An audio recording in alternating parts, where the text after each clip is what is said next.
What's up YouTube, Dale here from Zephyr, and today I'm bringing you an update for Orcust.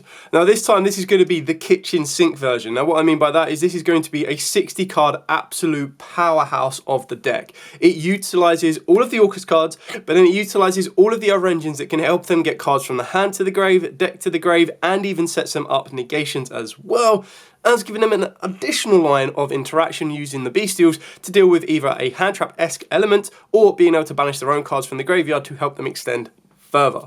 Now the Orcust have already been confirmed to get some support, we just don't officially know when we're going to get them in a TCG. Chances are it will be in our Battles of Legend, which will come out around the middle of the year, so do keep your eyes on those. What I would advise if you are looking to pick up this deck is go and pick up the Rarity Collection free OTS Ulti, or the Rarity Collection 3 Ultimate Rares, Rarity Collection 1 Ultimate Rares, depending on what rarity you like, or definitely just try and get hold of some of them that have had more recent reprints than the others, as I do expect when we get the Battles of Legend, we'll probably see some of the other cards that haven't been reprinted, stuff like Sinful Skeleton, also get another reprint as well. But just to keep in mind, the card you're going to want to be looking for if you want to try and put this deck together when we do get the new support, because in the OCG currently, it is meta. So with all of that out of the way, please smash that like button, hit that notification bell, and subscribe so you don't miss out on any more upcoming content. If you get the video above 50 likes in the first 24 hours, I'll bring you a test time combo video so you can see exactly how this deck functions and how aggressive it can be. Diving headfirst into the Orcust cards, we are going with triple Girsu the Orcust Mech Knight. This is your ideal normal summon of the deck. We do play another normal summon of the deck, but the idea is that this is the one that's going to get everything ticking for you, because this is one that can send a World Legacy or an Orcust from the deck to the grave. It can also spawn a token to your opponent's board and to your board, and the best thing about spawning that token to your opponent's board is as soon as it does that, it shuts off Imperm. It can also cause them issues with Lightning Storms and Evenlies, so it's just one of them niche interactions that sometimes can really cause them issues. On top of that, if they're playing a Kashtira variant of any deck, by giving them a token, they can't summon down their Kashtiras without getting rid of the token first, which is really, really important. We've then got triple Orcust Harp Horror, followed up by triple Orcust Nightmare. All pretty standard on the ratios for the Orcust. I don't think there's really a lot you would change on them. They all have their utilities. Obviously, Harp Horror, you banish it from the graveyard to summon one from the deck. Nightmare, you banish it to increase attack of one of your monsters on the board and then send an Orcust from deck to the grave. Keep in mind that when you use the banish effects, you're locked into only being able to special summon darks from that point on. So it's really important that if you are playing any lights or any other different attributes, you're making sure you're summoning them before, which is why the Azamina engine works out quite nicely, and it might adapt the Azamina engine when we get the new support in Supreme Darkness, but right now I think this is the baseline of what you'd be looking for. We've then got two Orcust Sinful Skeleton. I think 2 is perfectly fine, to be honest. It's one of them ones that I know some people do play one of it. In a 60 card version, I'm 100% comfortable playing it at 2. And what I like about 2 is it gives you that option that you don't need to always recycle the Sinful Skeleton. You can recycle something else with your Orcust cards, stuff like your Girsu. And then it means you can send the second Sinful Skeleton and then recycle it on the next turn. Then, of course, we've got the one Orcust Crescendo, the one Orchestrated Return, and the one Babel. One of these is all you really need, because obviously your Galatea from the extra deck will be able to get you direct access to this. You've got your draw power, you've got your field spell, which turns basically all of your Orcust card effects into quick effects, which is insane. And then, of course, you've got Crescendo. Obviously, Babel can recycle itself as well. Then for the supporting Dark Machines that technically could fall under Orcust cards if you wanted to, I still really like playing the one Gizmek Orochi. Like, the fact is a Dark Machine, you can get this to the graveyard very easily. But on top of that, what I like about this is I am playing the Topologic Zero Boros, so basically like a shout out to how Orcust was played a while ago. And what I really like about the Ouroboros is no one really expects it, and no one really expects the Orochi as well. So being able to drop an Orochi on your opponent and then trigger off something like your Zero Boros can be massively damaging. Not to mention that we're playing a 60 card version. It's not the end of the world when I banish some of the cards from the top of my deck, and constantly be able to bring this back during my opponent's turn or during the end phase of their turn. It means that straight away I set up a monster on the board that can out one of their cards, because it has the effect to banish from the extra deck to then pop a card as well. So it's giving you ways of being able to kind of threaten your opponent before even starting to play your normal combos. Then, of course, we've got the one World Legacy World Wand, and then I'm backing this up with triple Armageddonite. Thankfully, this is now back at 3. This is your other normal summon of the deck. Annoyingly, it's when this card is summoned, so it can miss timing if you do it in the wrong way, but the other is you're just going to use this as a normal summon, and you just send a dart from deck to grave. So straight away, you send your Harp Horror from deck to the grave, you can banish the Harp Horror, summon out a Orcust monster, straight away going to Galatea. It's a little bit of a slower combo than usual, but it is just another one of the ones that if you don't hard open up the Girsu, because in a 60 card version you want to have more options, you can open up an Armageddon Knight and still get the exact same outcome. I'm also playing a very small danger package. You can play more dangers if you want to, but what I like about these is these are just technically like a Saki reveal. And what I mean by that is it's one of the ones that, and this is why the deck is like such an aggressive option, is it's one of the ones where, okay, they stopped me my first time, I can now use my backup. They stopped me a third time, I've now got a danger. And the dangers just have so much utility because it puts an Orcust from the hand into the graveyard, or that's what you're hoping to do. And then of course, if they do hit themselves, you've got the draw one, discard one, absolutely fine. You've got the search out another one, you've got the summon from the deck. So it gives you access to rank 4s if you want to go down that route. It just gets you another monster on the board for the Galatea play. It just gives you so many different forms of operation, which is why you only really need to play 3 of it. You don't need to claw it down too much, as we are playing loads of other engines, but this is like an engine that you could sacrifice if you wanted to. The other utility card that's going to mesh everything together is Foolish Burial. So send Orcust Heart Horror. You could send any of your Horus cards. You can also send Bystial Lubellion. You've just got loads of different options. Then the aggressive option, we've got triple Imseti, Glory of the Horus, followed up by the 1 Blessing, the 1 Guidance, and then 2 King Sark. You can play 3 King Sark if you wanted to. It will give you a little bit more consistency because straight away, if you hard open up a King Sark, you can then just use King Sark to send an Orcust from the hand to the grave, send an Orcust card from the deck, a Horus card from the deck to the grave as well, and then you just bring back the Horus card. So it just gives you that aggressive output on the board. Sometimes you can leave the Horus monsters on the board and their effects will come up because a lot of people forget about them, as it's very rare that Horus cards are left on the board. But the idea is you can use your Imsetis, you can use your Horus monsters as ways to get into loads of different rank 8s.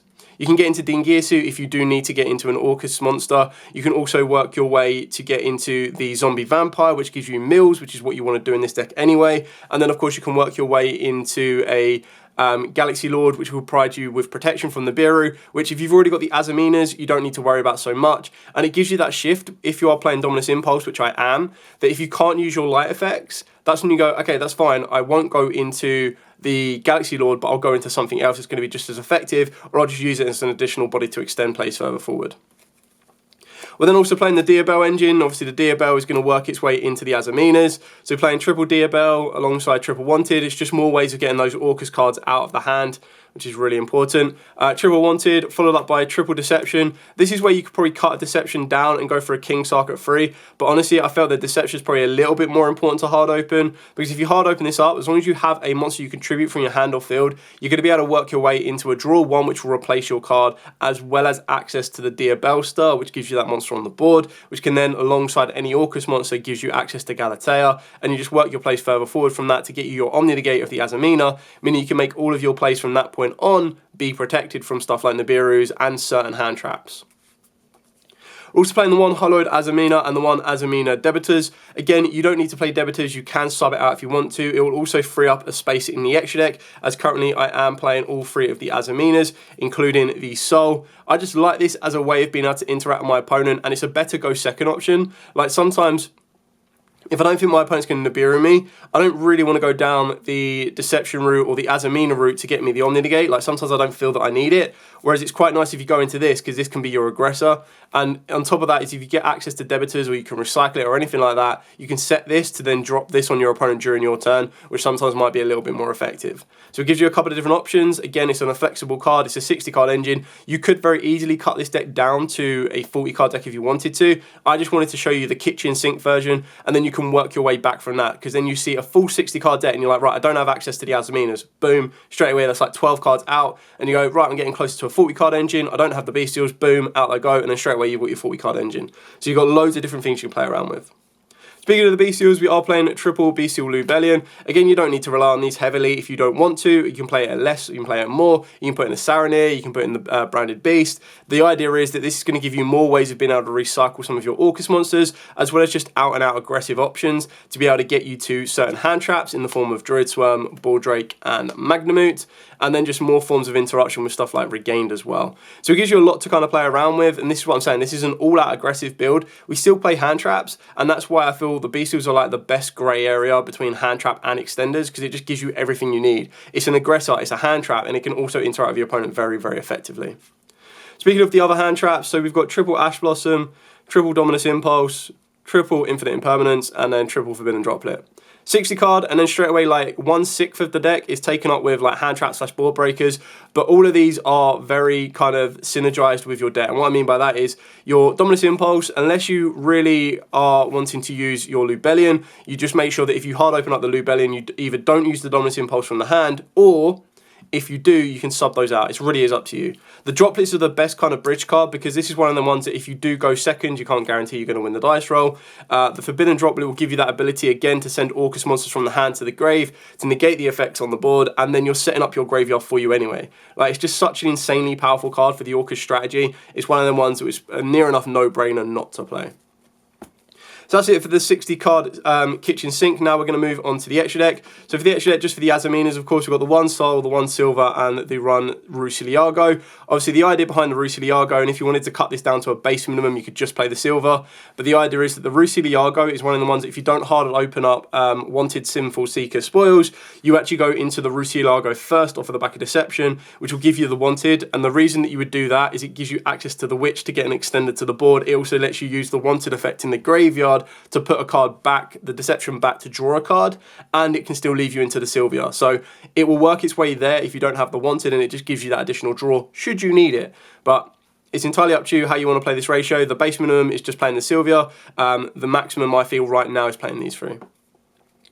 And then for the rank 8, so we're playing the 1 number 90 Galaxy Eyes Photon Lord and Zombie Vampire. So you've got your extender plus your Miller, and then you've got your negator in the form of the Galaxy Photon Lord. Pretty standard on that one. You could play any other rank 8 that you wanted to, but honestly, when you have the option to hard make a ding if you needed to, then you're better off just playing that as well. So double ding, pretty standard. And then for the links, we've got the 1 link spider, as there are times you'll need to be able to turn the token that you make with the gear suit into an effect monster, which will lead you into, of course, your Galatea. Then, of course, we've got the 1 dart, the Dart Charmer. Just this revive a dart from your opponent's graveyard can help you extend your link plays. It's up to you if you want to start playing stuff like Access Code and everything else. I decided to trial out a Cross Sheep just because of the Azaminas. And what's quite nice is, and a lot of people forget this, you make Cross Sheep, and even if you already have a fusion monster that points to it, all you need to do is summon to a zone that Cross Sheep points to. As long as it is still pointing to that fusion monster, it will trigger at that point to bring a monster back from the graveyard. So what you can do is you can very easily recycle some of your materials either during your turn or during your opponent's turn, and then that can start unlocking more plays for you. You don't have to play Cross Sheep, it's very flexible. Like I said, that's your access code line. It can also very easily open it up into some rank 4 lines, stuff like Abyss Dweller, Dugares, you name it, you've got that option. We've then got the 1 IP Masquerena into the SP Little Knight, followed up by the 2 Galateas, and then the 1 Zerobos. Again, the Zerobos can very easily become a access code if you wanted to. I just still like this card. I feel it catches a lot of people off guard in this particular deck. Yes, it does banish all the cards, but then you could also very easily just get an insanely powerful boss monster off the Zerobos, and you have so many different ways to control when that triggers, because you have stuff like Orcust Symbol Skeleton to bring back a ding in order to trigger it. You also have the Gizmek Orochi that can help you trigger it as well. So you've got loads of options in there. If you're worried about banishing all of your cards, of course you do have ways, and you could very easily play the Nemesis package in the deck as well, which will lead you into a Thunder Dragon Colossus. The only issue that I saw with that is, once I've banished an Orcust monster, I'm locked into Darks. So I can't really summon down Flag, I can't really summon down Corridor, so it doesn't really give you as much flexibility that you might want to. But it's something you could consider if you were to rely on the Bystials a little bit more, but then I think it kind of takes you away from the Orcust strategy as you're holding that strategy off. Whereas the rest of these engines right now, you could do the Orcust strategy early doors. You would just need to do it after you've used a Bystial Lubellion or summon the Bystial Lubellion back. You can still use the Bystial Lubellion in the hand to discard itself to search you out a Bystial, and then you go, right, okay, well, I'm not going to be bringing it back, so I'll just use a Bystial to banish the Lubellion and move on from there. So it's really kind of cool options. You've got loads of different things to kind of play around with. Now, like I said, just for the Orcust cards, you're probably going to want to be looking at the more recent reprints because they're ones that Konami may not reprint in June or July when we get the new Battles of Legend. And this is just my personal assumption of where the new Orcust cards could be, as they were in a side set, not a main set for the OCG. They were in like a rarity collection for them. It could even be in Bonanza, the rarity collection 4, which comes out in April. So something to keep an eye out on, considering that Gearsu has had a quarter century, so has Ding, so has Galatea, and so has Orcust Harp Horror. I wouldn't be surprised if they put something like Symbol Skeleton in there as the legacy cards as well. Anyway, thank you so much for watching. If you do have any questions, by all means, please put in the comments down below. I'll be more than happy to answer them for you. As I said at the start of the video, if you get it above 50 likes in the first 24 hours, I'll bring you a test and combo video with the deck so you can see exactly how it functions and just how aggressive it can be. With all of that out of the way, thank you so much for watching. Like, comment, subscribe, share. Till next time, as absolutely always, stay safe and, of course, happy dueling.